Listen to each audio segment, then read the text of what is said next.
l'occasion de l'anniversaire de la révolte des femmes en Iran, le monde se souvient du souffle, de la fureur, puis d'une voix, rassemblant toutes les autres, qui a scandé « Femme, vie, liberté » pour protester contre l'assassinat de Mahsa Jina Amini, une jeune femme qui succomba au coup de la police des mœurs car elle portait mal son voile. En septembre 2022, l'Iran connaît un embrasement sans précédent, soulevé par les manifestations contre un régime théocratique qui nie toute forme d'opposition. Les hommes et les différentes communautés du pays rejoignent le mouvement des femmes et cette rébellion retentit à l'international, portée par les mots des exilés et relayée par les artistes de différents pays. Aussi, pour ne pas oublier ceux qui ont sacrifié leur vie et pour rendre compte de la réalité de la condition des femmes en Iran, l'éditrice Sorour Kasmaï, qui dirige la collection Horizon Persan aux éditions Actes Sud, a réuni 12 autrices iraniennes dans le cadre du recueil « Femmes, rêves, liberté », à paraître le 29 septembre chez Actes Sud. 12 récits qui témoignent de la stupeur, de l'inquiétude, de l'espoir qui infuse la conscience et peuple l'imaginaire de dessins incertains. D'où le choix d'employer le mot « rêve » par Sorour Kasmaï à la place de « vie », car vivre sans rêver revient à survivre, et même dans l'urgence, oser demander plus, se demander plus, permet de ne pas sombrer. Les bénéfices des ventes de cet ouvrage seront reversés à l'ONG Iran Human Rights. Nous avons la chance d'être en présence de Juliette Binoche, qui a eu la gentillesse de répondre présente à l'invitation de Sorour Kasmaï et à celle du Centre national du livre, et qui nous accueille ce soir pour l'enregistrement de ce podcast spécial Femmes, rêves, liberté. Égérie du réalisateur iranien Abbas Kiarostami, on se souvient de Copie conforme en 2010, pour lequel d'ailleurs elle décroche le prix d'interprétation féminine à Cannes. Engagée, ultra-sensible, la voix de Juliette Binoche, nous la connaissons tous, elle nous a émus plusieurs fois, en parlant, en jouant et en dénonçant. Notre troisième invitée est Claire Billet. Elle a réalisé le documentaire Femmes, vie, liberté, actuellement en ligne sur Arte.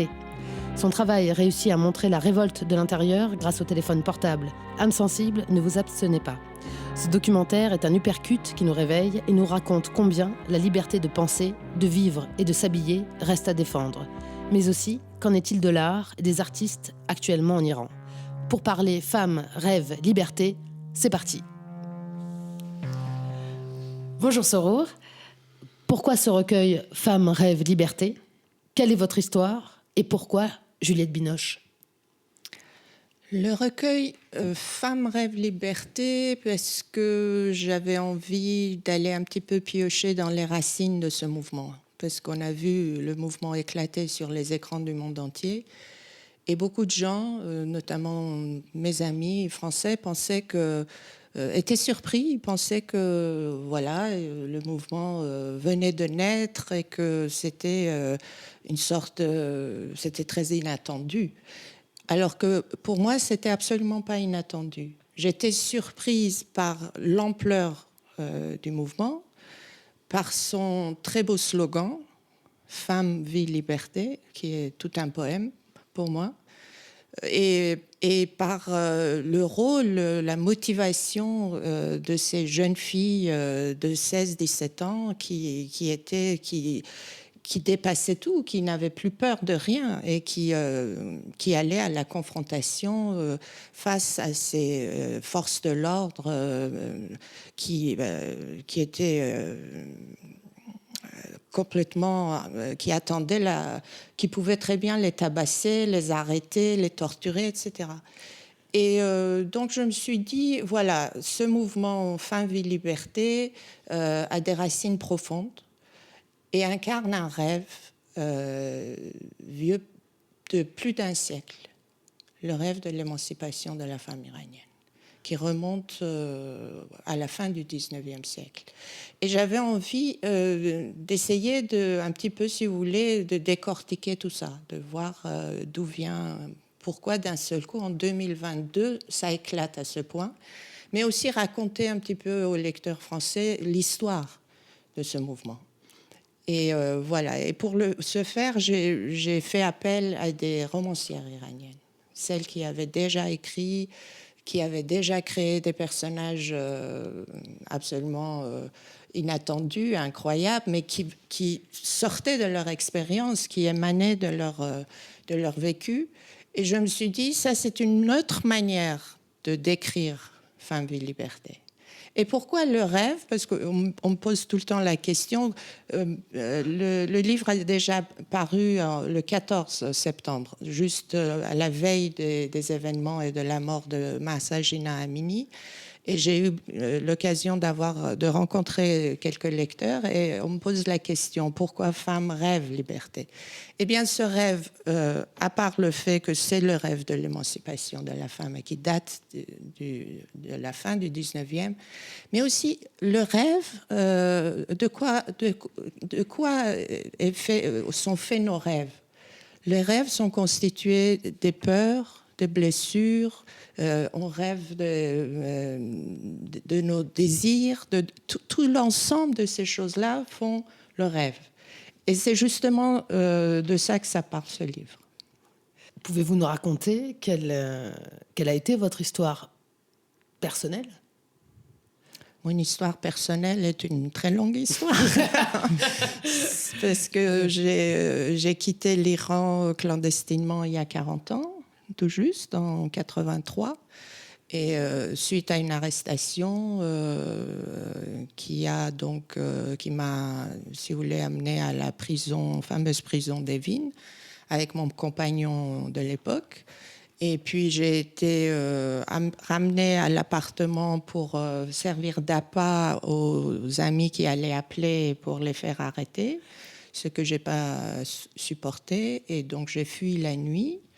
Je me suis donc réfugiée dans un couvent de bonnes sœurs catholiques au cœur de Téhéran, et qui était elle-même assignée à résidence. Donc un grand courage d'accueillir ma sœur et moi. Et ma sœur était auparavant, enfin dans les 20 ans plus tôt, l'élève de ces sœurs catholiques, parce elles tenaient l'école Jeanne d'Arc. Et donc par là, on nous a aidés à contacter des trafiquants, des passeurs. Et finalement, après plusieurs allers-retours, arrestations haut et bas, que je raconte dans un livre qui s'appelle La vallée des aigles, autobiographie d'une fuite chez Actes Sud. Mais ce livre date de 2006. Et donc, finalement, on a mis 3 mois à traverser les montagnes du Kurdistan, d'arriver en Turquie. Donc aujourd'hui, quand je vois, vous savez, les gens arriver, les migrants, traverser la Méditerranée, les montagnes à pied, à dos de cheval, voilà, je m'identifie. J'ai vécu ça aussi. Mais j'avais ma chance, c'était la langue française. Je parlais déjà français. J'avais fait mes études dans un lycée franco-iranien. Et donc, quand je suis arrivée à Paris, je pouvais tout de suite prendre à bras le corps la vie et me lancer. Et voilà. Merci Sorour. Vous m'avez dit que vous souhaitiez être en conversation avec Juliette Binoche. Alors, pour tout vous dire, j'y croyais pas du tout. Je l'ai dit comme une sorte de rêve. Comme ça, je me suis dit, la personne à qui j'aimerais raconter. C'est ça, au fait, la conversation. C'est Juliette Binoche parce que je l'ai vue, j'ai tremblé avec elle je suis une adoratrice de Kiarostami. Voilà, ça, je le dis. Et je suis j'ai toujours suivi ses films. Et je l'ai connue 2 fois. Enfin, j'ai été sa traductrice 2 fois. Et donc, on a pu aussi discuter de l'art, du cinéma, de la littérature. Et à l'époque, mon premier roman venait de sortir et j'avais très envie qu'il le lise, mais mon roman était en français et lui, il ne lisait pas le français. Donc, il m'a dit, essaye de le traduire en persan. Alors que je l'avais écrit en persan en même temps qu'en français, parce que j'écris dans les 2 langues. Mais je n'ai jamais eu l'occasion de lui faire parvenir le manuscrit persan. Et donc, ça, c'est resté en moi, et quand j'ai appris la nouvelle de sa mort, ça m'a vraiment bouleversée. Et cette conversation que j'aimerais avoir avec lui n'a pas eu lieu. Je l'ai gardée en moi. Et Juliette Binoche était l'égérie de Kiarostami, Et je sais combien il adorait travailler avec Juliette. Et j'ai vu aussi, à part Copie conforme que j'adore, j'ai vu aussi un autre petit film dans lequel Juliette il n'y a aucune parole, au fait, mais elle pleure. Elle regarde, elle écoute, elle regarde un écran et elle pleure. Et pour moi, je ne sais pas, j'avais envie de parler à une actrice française qui a connu un grand metteur en scène iranien et a connu son art, qui a été 2 fois en Iran et qui, pendant les événements de l'année dernière, j'ai vu couper une mèche de cheveux et exprimer sa solidarité. Donc, je pense que voilà, c'était une sorte de désir secret au fond de mon cœur d'avoir la possibilité et la chance de discuter avec elle. Bonjour Juliette Binoche. Bonjour. Comment la révolte Femmes, Vie, Liberté retentit-elle chez vous ? Ça a commencé quand même en venant en Iran 2 fois. En fait, j'ai beaucoup parlé avec des femmes de différents âges et aussi évidemment avec Abbas et sa famille. Et c'est vrai que la première fois, moi-même, en mettant un voile, je trouvais ça plutôt amusant parce que je rentrais dans la femme iranienne et j'avais envie de sentir ce que c'était. Et j'ai été confortable, j'avais l'impression de rentrer dans un monde. Mais la deuxième fois, quand je suis venue et que j'ai mis le voile, j'ai compris la fureur que c'était de devoir mettre un voile quand on ne veut pas.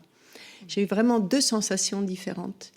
C'était la première fois, je pense, l'idée d'être comme une actrice et c'est quelque chose de nouveau et a envie de rentrer dedans. Et la deuxième fois, le temps de réaliser ce que ça veut dire dans la vie de tous les jours.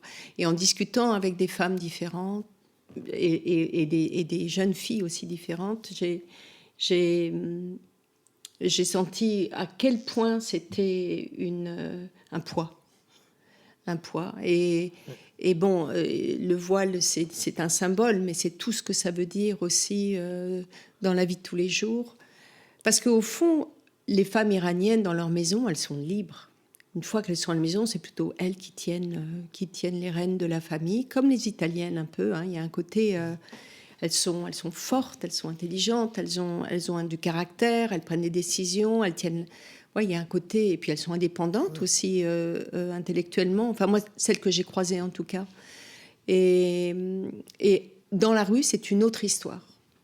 C'est comme une sorte de schizophrénie. Tu te tais, tu te couvres, on ne doit pas te voir et tu fermes ta bouche. Voilà, Et j'ai vu cette police qui venait et qui réprimandait les femmes qui n'avaient pas le voile exactement ou les cheveux un peu sortis. Et donc, ça m'a beaucoup touchée. Et donc, quand j'ai vu cette révolution qui prenait feu, et comme cette jeunesse avait envie de liberté, parce que les mères, même si elles ressentaient ça, avaient envie de sauver quelque part leur fille ou leur fils jeune, mais leur fille essentiellement. Et ça m'a... À la fois, je me dis, mais quel espoir énorme, et à la fois d'être extrêmement touchée par les risques, par ce courage énorme. Ouais, parce qu'elles vont à la mort. Elles vont à la mort, oui. Elles vont à la mort, ça ne rigole pas. Ouais. Ce qu'on voit aussi dans votre documentaire Claire Billet. Ouais. Et en fait, je crois que ce qui a marqué tout le monde, nous, quand on a réalisé le film, c'était vraiment le courage.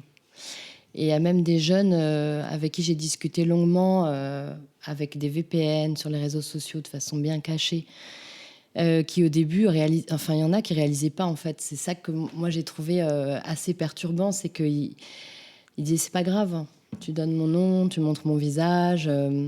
Et donc, et puis chemin faisant, il y en a qui ont quand même pris conscience de ce que ça signifiait de témoigner, parce que maintenant c'est un interdit d'ailleurs de témoigner pour des médias occidentaux. qui ont fait marche arrière. Il y en a qui ont eu peur. Il y en a qui ont commencé à recevoir des petits messages et des textos qui leur signifiaient qu'ils étaient attendus pour être questionnés. Et donc nous, l'objectif pour réussir à mettre en avant ce courage-là, c'était de les protéger au maximum. Pour ceux qui témoignent, qui sont dans le pays. Il y en a quelques-uns, d'ailleurs, je ne connais même pas leur vrai nom. Ouais. Mais dans votre livre, on ressent vraiment ces témoignages de ces jeunes filles ou de ces mères et pères, et de cette réalité-là au jour le jour, même dans les dialogues, dans cette modernité, de façon de parler. On ne se l'imagine pas parce que j'ai l'impression qu'ils parlaient comme mes enfants, en fait, finalement.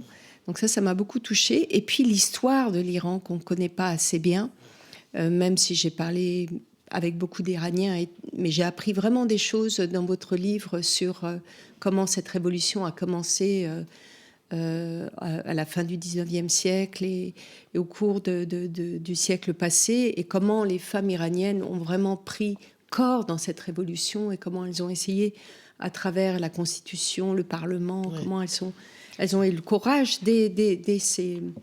à cette époque-là à prendre leur destin en main. C'est-à-dire que c'est une histoire longue, mais si on veut revenir juste sur l'histoire après la révolution de 79, parce que là, c'était un coup d'arrêt. Ce que vous disiez, les femmes que vous rencontriez en Iran, qui vous paraissaient indépendantes, autoritaires même au sein de la famille, etc., c'est justement le paradoxe qui existe en Iran. C'est-à-dire, vous avez des femmes qui se sont battues pour l'instruction, pour être instruites, pour pouvoir travailler, pour avoir des droits à l'égal de l'homme, pour avoir des droits pour le mariage, le divorce, etc. Et le régime islamique, à partir de 79, les ayatollahs et surtout Khomeini, ils les ont stigmatisés comme ennemis publics numéro 1 presque. Oui, elles sont Donc, liées. ils ont mis des obstacles partout pour que cette femme-là ne puisse pas avoir un rôle social, ne puisse pas être présente comme elle veut dans l'espace public. Donc, le corps, il fallait le cacher, il fallait le rendre sans forme, invisible. Et au besoin, même l'éliminer, comme on voit. Ils sont en train d'éliminer. Donc, le paradoxe, c'était ça. C'est-à-dire que les femmes avaient beaucoup d'entraves, mais elles se sont battues. Et alors, il y a, depuis 79, plusieurs générations. La première génération, qui était plus ou moins la mienne, qui était consciente de ses droits et de ses capacités, de ses facultés, au fait, d'avant la Révolution. Et avec la Révolution, on se disait les mollahs ne pourront jamais nous faire taire et nous réduire à néant, c'est pas possible. Donc on ne s'est pas battu sur les droits qu'on était en train de nous enlever. Vous voyez ? Puis il y a eu une autre génération, c'est la génération qui a joué un rôle dans les événements de 1989 et les réformateurs. C'était la génération du silence.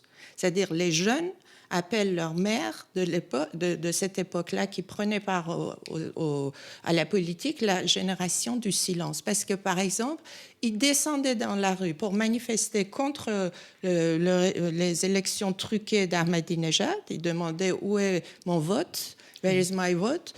Mais ils déambulaient dans la rue en silence.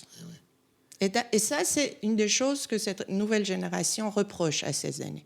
Puis, il y a eu la génération underground. La génération underground, c'était la génération des jeunes, artistes ou la jeunesse, enfin les lycéens, etc., qui vivaient leur liberté en cachette, ou à l'intérieur des maisons, ou même dans les sous-sols, dans les caves, sur les toits, loin de la vue et du regard des forces de l'ordre. Et ces générations, qu'est-ce qu'ils faisaient ? Ça me fait penser au film Ten de Kiarostami. Les filles se rasaient la tête. Pour pouvoir sortir en liberté dehors et se déguiser en garçon. Exactement. Elle se prenait une apparence de garçon et mettait une casquette, un pantalon, etc. Et donc, ils étaient dans l'espace public comme garçons. Comme garçon, oui. Et la génération d'aujourd'hui, la différence, c'est qu'elle veut plus de ça. Bien sûr. Elle veut la vérité. Et la féminité. Ah oui. Elle assume sa féminité. Ces jeunes filles, elles déploient, elles brûlent leur foulard et elles déploient leur chevelure. On voit d'ailleurs à la fin de votre documentaire, Claire, ces jeunes filles qui dansent, qui ondulent, les cheveux complètement C'est magnifique. détachés. Mais c'est vraiment la désobéissance assumée. Cette jeune femme là, c'était il y a vraiment pas très longtemps, hein, au printemps, qui fait du roller, en public, les cheveux au vent, c'est bluffant. Et le rôle de la danse que vous soulignez, c'est important parce que le corps féminin étant, pour les ayatollahs, impur et coupable, donc aucun mouvement, ce corps ne doit pas être vu et donc ne peut pas ni danser ni chanter, la femme. La voix féminine exciterait les hommes. Donc, après la Révolution, il y a eu beaucoup de chanteuses qui sont rentrées chez elles parce que plus le droit de chanter. Et cette génération, au contraire, autour du feu, comme vous dites, danse et chante. Et ça aussi, c'est deux libertés qui leur avaient été donc enlevées pendant toutes ces années-là. Quand on parle d'art, en tous les cas de moyens d'expression, Juliette, vous êtes considérée comme une icône en Iran. Oui, c'est vrai. Oui. Oui. Comment expliquez-vous aussi ce coup de foudre qui a eu lieu entre Abbas Kiarostami et vous? Parce que dans vos interviews, vous dites parfois, j'ai choisi Kiarostami, comme s'il y avait eu un choix. Kiarostami, je l'ai rencontré, c'était à l'UNESCO, parce qu'il recevait un hommage, et on m'a demandé de lui remettre des fleurs, et dans la même année, je crois qu'il avait reçu la Palme d'Or à Cannes, et Catherine Deneuve l'avait embrassé pour le féliciter. Et on m'a dit, juste avant de lui donner des fleurs, tu ne le touches pas, tu ne l'embrasses pas, parce que quand il revient chez lui, c'est une galère pour lui. Et donc, quand je suis arrivée avec les fleurs, je lui ai lancé les fleurs dans les mains sans le toucher. Et il a été surpris. Et il les a rattrapées au vol. Et après, évidemment, on a ri ensemble après dans les coulisses. Mais bon... Comme publiquement, il ne fallait pas le toucher, j'avais obéi à la règle. Et puis après, on s'est revus plusieurs fois et je l'ai croisé à Cannes plusieurs fois. Et une fois, je lui ai dit, mais j'aimerais vraiment tourner avec toi. Il m'a dit, viens en Iran. J'ai dit, mais comment veux-tu que je vienne en Iran avec tout ce qui se passe politiquement? Il y avait toutes ces histoires de bombes. Enfin, c'était dans les journaux, c'était extrêmement sérieux et dramatique. Il m'a dit, mais crois pas ce qui se dit dans les journaux. Viens, tu verras que c'est un pays... où les gens sont enfin, il y a quelque chose d'extrêmement accueillant, il n'y a pas d'amertume ou de violence vis-à-vis des étrangers. Tu verras, c'est des gens aimants et accueillants. Et donc, je l'ai cru. J'ai été à l'ambassade d'Iran. Ils m'ont permis de venir et j'ai pu passer du temps avec Abbas. Et le soir, quand je suis arrivée, il m'a raconté une histoire en anglais. Il était très, très fier d'avoir parlé en anglais pendant 1 heure et j'ai vraiment suivi parce qu'à la fin, après 1 heure de conversation, il me dit « Tu m'as compris ?» Et j'ai dit « Oui, bien sûr. » Et il m'a dit « Tu m'as cru ?» J'ai dit « Oui, bien sûr. » Et il m'a dit « C'est pas vrai. » Et en fait, il me racontait l'histoire d'un film possible. Et le fait que je le crois... On a commencé à plaisanter là-dessus et quelques jours, 2-3 jours après, on est parti avec son assistant à Isfahan. Moi, j'étais derrière. En tant que femme, j'étais derrière. Je ne pouvais pas être devant. Et à un moment donné, j'entends Abbas qui parle à son assistant en iranien en rigolant. Et j'ai dit, t'es en train de parler de l'histoire, t'es en train de parler du film. Et il me dit, comment tu sais? Je dis, bah, c'est évident, je le sens, je le vois, je l'entends. Et il me dit, oui, exactement, je suis en train de parler de l'histoire que je t'ai racontée il y a 2-3 jours. Et l'assistant a dit, mais il faut que vous fassiez absolument un film là-dessus. Je lui ai dit, d'accord. Et Abbas dit, bah oui, moi aussi, je suis d'accord. Donc j'ai pris un morceau de papier, j'ai découpé un morceau de papier. J'ai mis de l'encre sur mon doigt et sur son doigt, et j'ai mis pour faire un film avec les empreintes digitales. Oui, les empreintes digitales. J'ai fait un petit papier, un contrat entre nous, et ça a démarré comme ça. Voilà. Et l'histoire qu'il vous a racontée, c'était Copie Confort? Oui. Je crois qu'il y avait un mélange entre une certaine réalité et ce qu'il a imaginé. Et après, il a écrit un scénario. Et non, c'était formidable de travailler avec lui. C'était le premier jour de répétition, par exemple, il a demandé un lecteur de cassettes vidéo, parce que c'était encore les cassettes vidéo avec une télévision, et il a mis la cassette avant le premier jour de répétition. Et on a regardé, et en fait, il avait répété avec son assistant, le producteur, sa traductrice, tout le film. Il avait tourné en vidéo toutes les scènes dans tous les endroits où on allait tourner. Et j'ai vu le film avant même de le tourner, avant même de répéter. J'ai jamais vécu quelque chose pareil. C'est dire à quel point il travaille vraiment en amont avec une préparation. Et c'était une vraie aide, parce que j'ai vu en fait que c'était large. On était dans une ville plus grande, et au fur et à mesure, ça se resserrait jusqu'au moment où on est dans la chambre. C'était comme une sorte d'entonnoir vers cette histoire-là. Ce qui était étonnant pour moi, en découvrant Copie Conforme, c'était que pendant toute sa carrière, j'avais entendu Kiarostami parler des non-acteurs. Il allait par exemple dans un village au nord de l'Iran, il prenait la population locale là, il leur expliquait l'histoire, il commençait à les filmer, et donc il aimait beaucoup vraiment, il donnait même les rôles principaux à des gens carrément qui n'avaient jamais aucune velléité artistique ni rien. Du casting sauvage. Oui, et c'était ça, si vous voulez, le côté, la marque de fabrique de Kiarostami. Et là, en vous rencontrant, au fait, il tourne la page de cette manière d'être, et c'est ça qui est... Parce que ce qui m'intéresse, en fait, c'est de ne pas jouer. Donc ça m'intéresse, cette approche-là, de vouloir avoir des personnes qui ne savent pas jouer, qui ne s'intéressent pas à cette idée-là.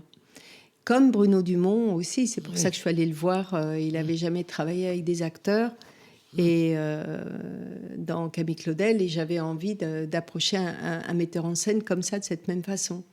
Parce que je n'aime pas sentir le jeu, j'aime pas la fabrication. Et c'est s'approcher de cette vérité sous la peau, et c'est passionnant comme chemin. Est-ce qu'il y a dans le livre quelques personnages que vous aimeriez ne pas jouer? Parce que c'est vrai ce que vous disiez sur ces textes. Au fait, quand je les ai commandés à ces romancières, excusez-moi de vous interrompre, vous dites que vous avez travaillé dans l'urgence. Oui, dans l'urgence, parce que je sentais qu'il fallait au plus tôt publier le livre. Ouais. Et quand j'ai lancé les invitations, c'était à la veille du Nouvel An, donc pendant les vacances, je me disais, on va voir qui va répondre, etc. Et j'ai laissé la liberté de la forme à ces autrices, pour qu'elles puissent être au plus près de leur inspiration, etc. Et la question, c'était qu'est-ce que vous inspire ce mouvement, ce slogan? Qu'est-ce que vous avez à dire là-dessus, au fait? Et au fait, le résultat dépasse vraiment mes espoirs, parce que ça a un côté très personnel. Chacun vraiment voit la chose de son point de vue. Il met son expérience. Et c'est vraiment, quand on ferme le livre, j'ai l'impression... Alors moi, je suis trop investie dedans, mais... Pourtant, j'ai l'impression qu'il y a vraiment des personnages très réels, très authentiques là-dedans. Oui. Aussi bien les 300 femmes qui ont pris les armes pour aller libérer le Majlis en 1911 que la jeune fille qui fuit la maison parce qu'elle a peut-être rencontré quelqu'un et que le père rattrape et le tue. Donc, ce sont vraiment des histoires quotidiennes. Et très facile d'abord. La lecture et c'est très facile d'abord. Moi, j'ai lu ça hier soir en revenant de voyage et j'ai pas pu finir. J'ai regretté de ne pas pouvoir finir, mais quand vous serez parti, je finirai. Dans votre livre, il y a cette parole poétique. Vous, quelle est votre approche par rapport à ça? Quelle est votre approche par rapport à ce qu'il reste de poétique, justement, en Iran? Vous savez, la poésie est la base de la littérature iranienne. C'est-à-dire, en France, c'est le roman, et en Iran, surtout dans la langue persane, c'est la poésie. C'est dans la poésie que l'âme, au fait, iranienne s'est exprimée le mieux. Donc, c'est une grande chance, mais c'est aussi notre, un problème pour aller vers la modernité.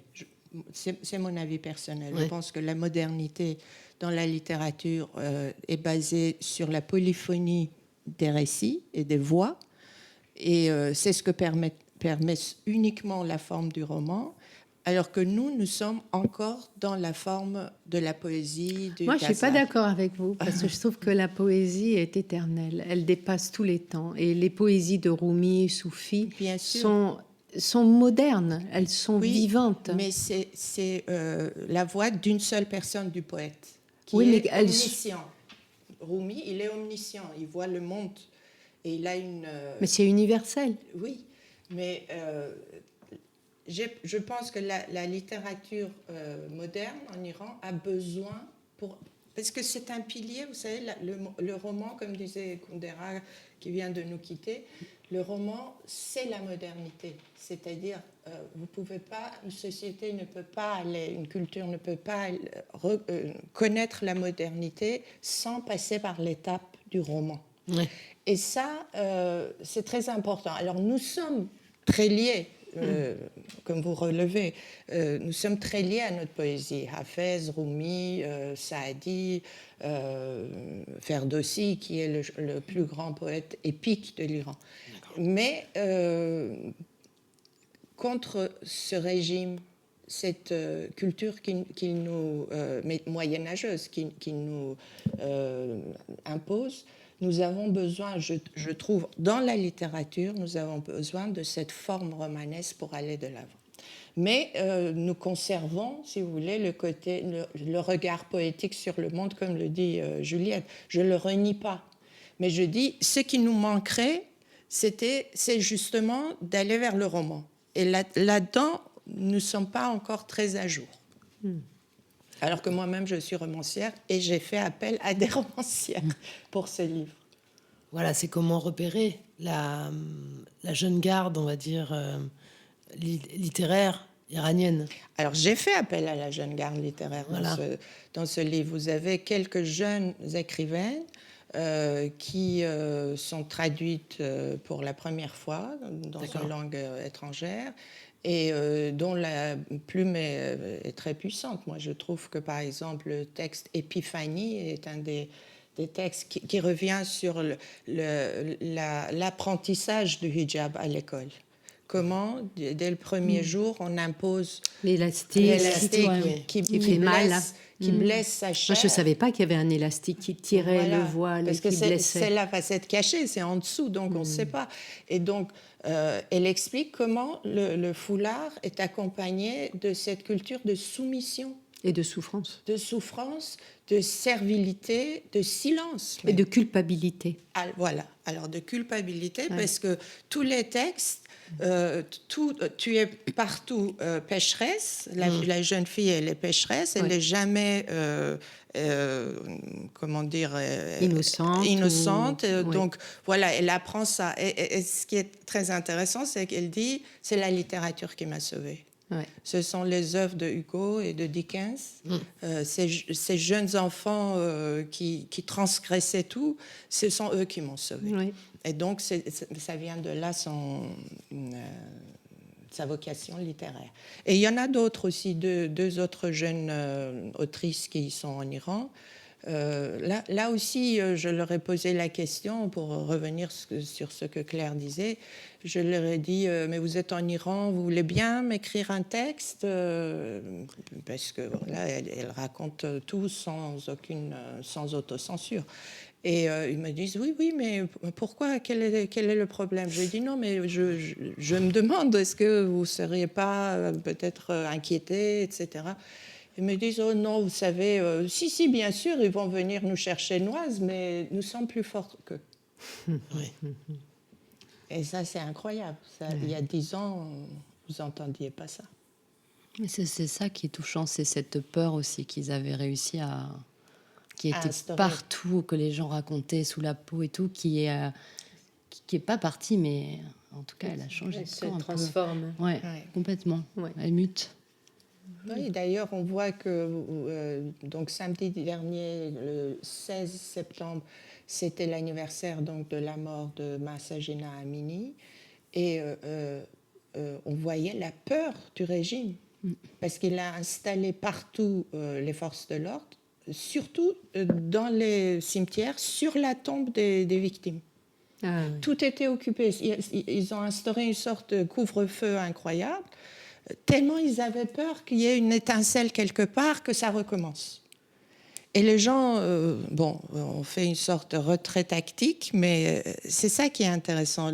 Quand on dit la peur a changé de camp, c'est vraiment, on en voyait l'illustration. Mais d'ailleurs, la peur de la femme, ça vient pas de la femme. Ben oui. La peur de vouloir les taire, les faire taire, vouloir les cacher, vouloir les soumettre. Ne pas donner les mêmes règles de liberté, ça montre vraiment la peur de l'homme par rapport à la femme, à sa liberté, à ce qu'elle pourrait dire, à ce qu'elle pourrait... Il y a une peur profonde du féminin chez l'homme. Alors, elle existe partout dans le monde, mais elle est extrêmement forte en Iran ou dans d'autres pays aussi, en Afghanistan aussi énormément, mais dans plein de pays. Et même en France où tout paraît si facile, c'est pas vrai. Il y a pas... La peur de la femme est vraiment ancrée depuis longtemps. C'est très vrai ce que vous dites, parce qu'à part le côté politique de cette oppression, il y a le côté patriarcal, au fait. Bien sûr, c'est comment tenir les femmes. Voilà, en Iran, donc cette ségrégation contre la femme a des racines patriarcales très profondes. Oui. Même avant la Révolution, il y avait des difficultés pour être femme en Iran. Mais quand même, la lutte des femmes pour leurs droits a fait que elles avaient déjà un rôle social, elles étaient libres à porter ce qu'elles voulaient, etc. Mais il y avait quand même encore des problèmes.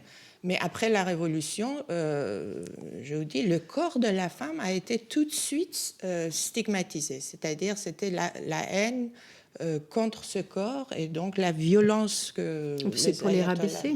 C'est pour les rabaisser. Absolument. Et l'habit devient la première étape de la domination. Le foulard, vous voulez dire, ou l'habit?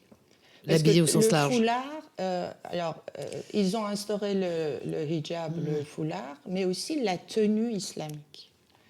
C'est pas que le hijab, c'est un manteau et un pantalon. Vous avez dû voir les femmes en Iran. Il ne fallait pas montrer ses fesses. Voilà. Il ne faut pas qu'on voit les formes, en fait, de la femme. Voilà. C'est prohibé. Là. Et donc... et ça, alors que ils instaurent, vous savez, des mariages d'1 heure, il suffit de prononcer une sourate de Coran pour être mari et femme, et au bout d'1 heure, c'est fini. Vous voyez? Donc, tout ça, ils veulent juste réglementer, ils veulent juste tenir entre leurs mains le corps de la femme dont ils ont peur. C'est vrai ce que vous dites. C'est l'expression d'une peur. Bien sûr. Cette envie de cacher la femme et de la tenir.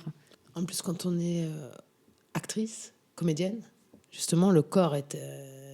c'est l'instrument de travail. Oui. Donc, c'est vraiment c'est de là que vient l'être humain. S'il n'y a pas de corps, il n'y a pas d'humain. Et c'est comment on lie l'esprit avec le corps qui fait qu'on est complet. On ne peut pas séparer les deux.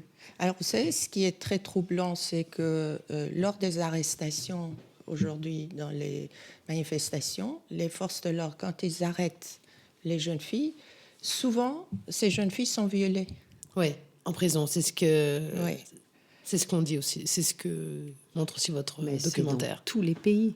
Et ça, c'est dans toutes les guerres, les viols. Alors, dans les années 80, lors des grandes exécutions d'opposants, vous savez, en 88, il y a eu 3500 opposants qui ont été exécutés en un été, en 2 semaines en Iran.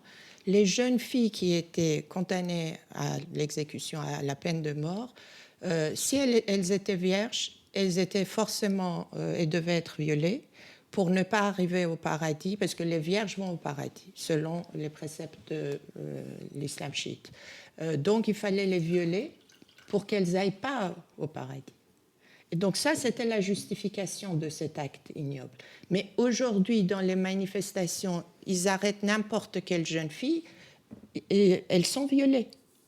Donc, ce corps, ils s'en méfient, ils veulent le restreindre, ils veulent le cacher, le rendre invisible, l'anéantir, mais ils veulent le violer surtout. Moi, je pense qu'ils sont très conscients de sa puissance. Je pense que la peur, elle est aussi liée à ça, parce qu'ils l'utilisent, il y a une politisation du corps, j'ai l'impression, de la femme, parce que ça devient vraiment un moyen pour eux de se faire de la pub. C'est dans la vie publique, et les femmes qui sont en hijab...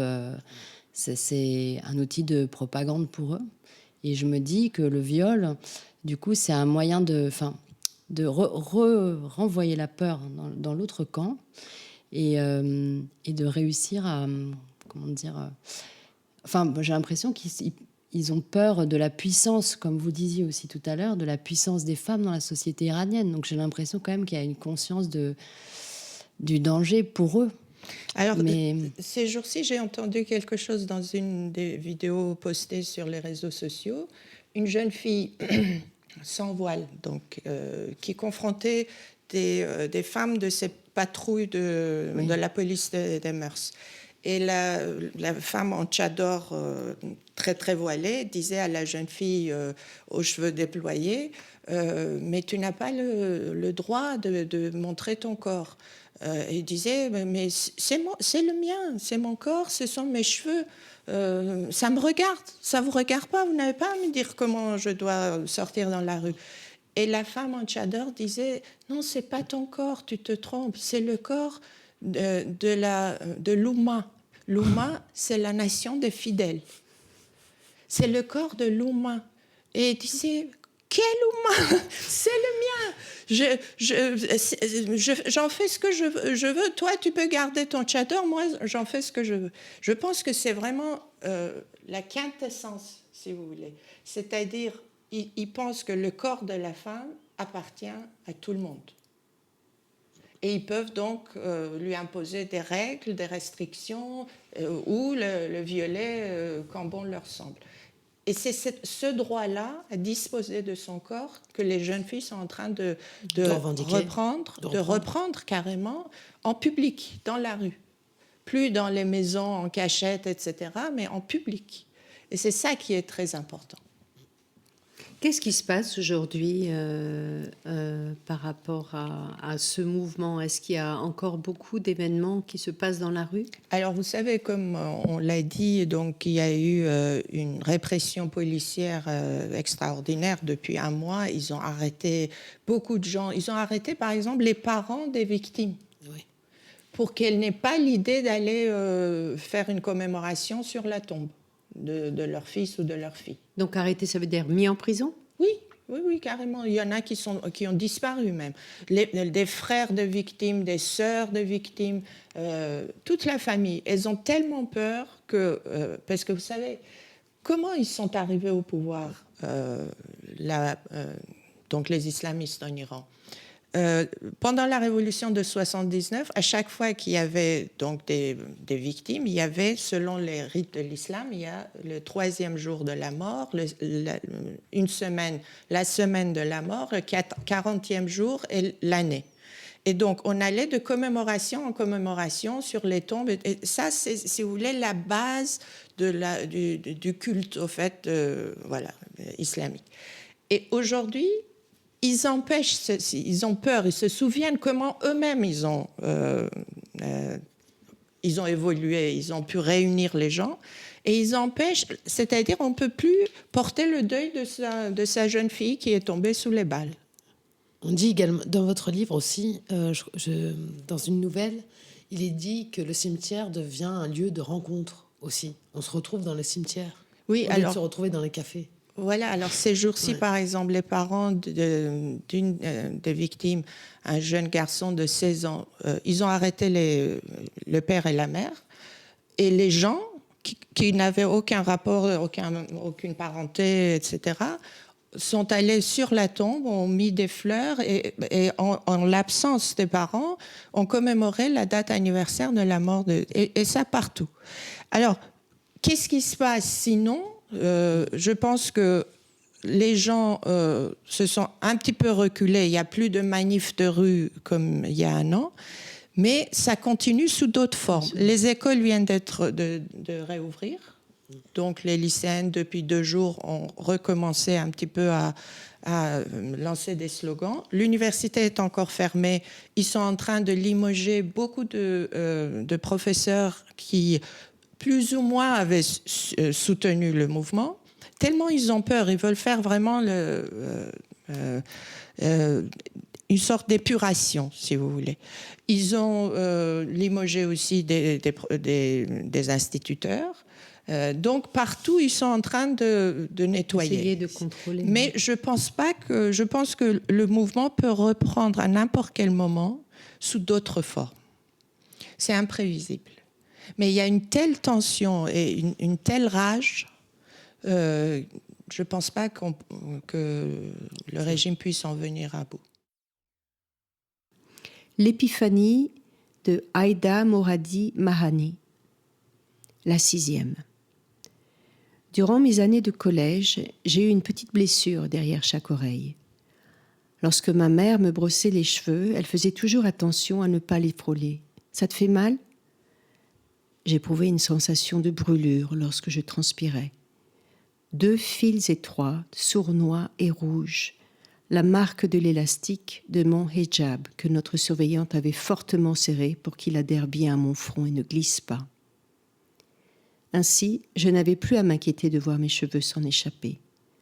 Après tout, à cette époque-là, la prévention du péché allait de pair avec la militarisation de la société. Et la seule action admissible s'avérait être la soumission totale assortie d'un silence servile. Merci beaucoup, Juliette Binoche. Je remercie très chaleureusement Soror Kasmae, Juliette Binoche et Claire Billet d'avoir donné leur voix au podcast du Centre national du livre pour parler, dédié au mouvement Femmes, Rêves, Liberté. Vous pouvez découvrir le livre de Soror Kasmae, publié aux éditions Actes Sud à partir du 29 septembre, car le livre est indisponible pour le moment. Vous pouvez également découvrir le documentaire de Claire Billet en ligne sur le site d'Arte. Et Juliette, je vous laisse la parole pour annoncer votre prochain film. Alors, mon prochain film, c'est un film de... Mais je voulais vous dire quand même que le livre a été tellement vendu qu'il n'est plus disponible. Épuisé, c'est pour ça, épuisé. Donc, il va réapparaître le 29 septembre. 29 septembre. Et je vous invite vraiment à le lire parce que on a une vision de l'intérieur de toutes ces femmes qui ont écrit, qui vivent et ont vécu cette révolution nécessaire et qui continuera jusqu'à la liberté et jusqu'au rêve réalisé. Alors, le prochain film qui sort, c'est un film de Tran AnhUng, qui est un metteur en scène d'origine vietnamienne et qui a parlé de la culture française comme aucun Français d'ailleurs, en parlant de la cuisine, mais aussi de l'amour. Et c'est un film qui est dédié à sa femme, qui a été la directrice artistique sur ce film et sur les autres films de Hung.